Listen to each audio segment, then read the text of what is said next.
Well, I thought it was a good game. I thought, you had two teams that, as they ended the season, were playing well. It was back and forth. But I thought we did a good job of just playing basketball sometimes. I thought Minnesota did some things with preparation time, and Coach Reeves, a great coach. But I loved the way we just kind of played basketball out of it, Natasha's not going to have very many days where she doesn't score as readily, but they brought a lot of congestion to her. So she gets 6 assists, and they were coming off of Jordan, and Jordan got really active. And even, there were times we couldn't reverse it because of their Mercedes dribbles over like a point guard, and we play to our action. So our maturity of playing basketball to me was part of this. And the other thing, we got great guard play. You got to really like the guard play that we had today. And I also thought that as the game got close, we got big rebounds. We didn't rebound the whole day.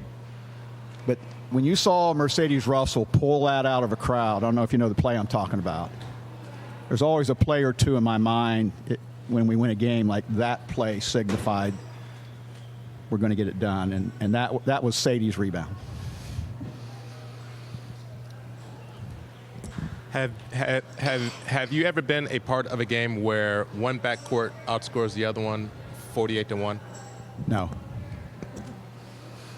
Coached a lot of games, but and Riley will check this stat. I promise you. But no, I don't think so. But they made it difficult for us from other positions. Dantas was really, really good in this situation, and Collier is incredibly impressive to me.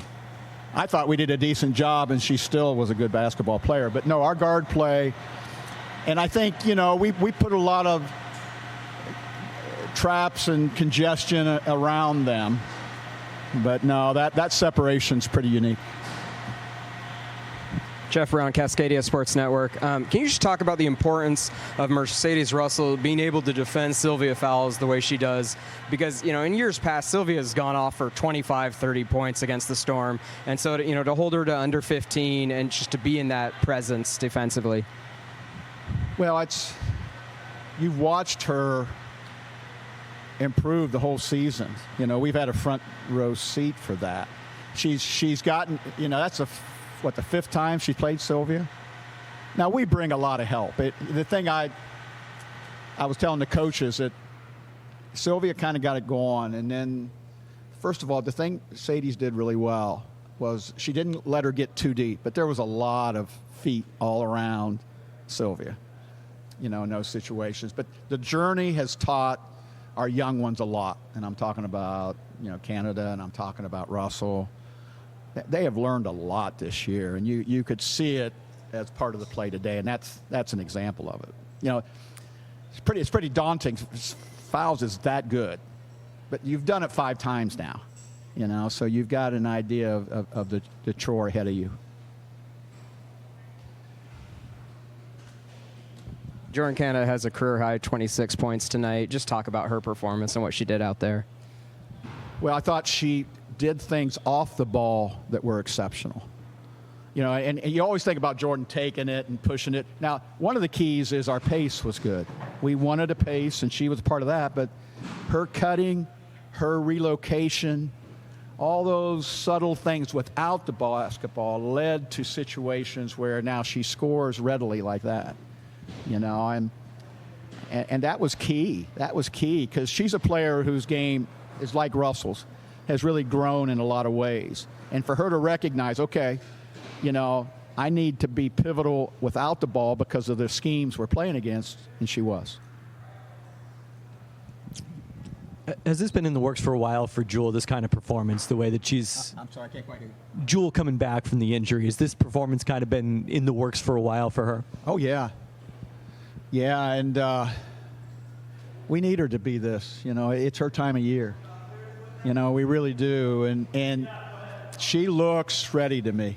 She really looks ready to me. But she's had to go through, an injury and then coming back from it. And there's lots of examples in the league where that's hard. But boy, yeah, but it's her time of year, and she's really, really pivotal to us. And she showed you today kind of what that meant, with her play, especially coming out of the gate. She was really ready.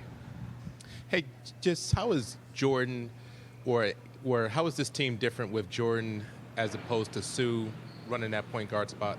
And just how do they compare and contrast? Well, you're lacking one of, if not one of the best, or maybe the best shot maker in our game, with Sue. But what you get on the other side, Jordan's activity defensively, creates play that we play out of. She creates pressure, deflections, all those kinds of things. Sue is a good defender, but it's more position-wise. Jordan's, it's creating, the speeding them up, or the ball gets deflected, or all of a sudden now we're off to that. And Sue has an incredible totality of understanding that Jordan is moving along the way, but that's still part of her learning journey, but she's really advancing. She's got enough experience now under her belt at that point. But they're both good. They're both good. And the beautiful thing about it that I felt last year at certain times is they can be on the floor together too. They are so different in their styles that sometimes they can complement each other, at certain times at that point. But it's been really fun watching Jordan's learning path. Damiris Dantas had 15 points in the first half. You held her to just 5 points in the second half. What kind of defensive adjustments did you make in that second half? Well, we switched a lot more. She was hurting us in pick and pops and in rotation things to her. So, within our schemes, we switched a lot more, and we kind of made her have to post us up or put it on the floor. And that was really, and plus I think there was recognition. Okay, hey, we've done a pretty good job on several people, but here's where they're playing to. All right. All good? More question? That's it. Will I see you all in LA? It'd be nice. Yeah. Come on down. Join us. Come on down. Thank you.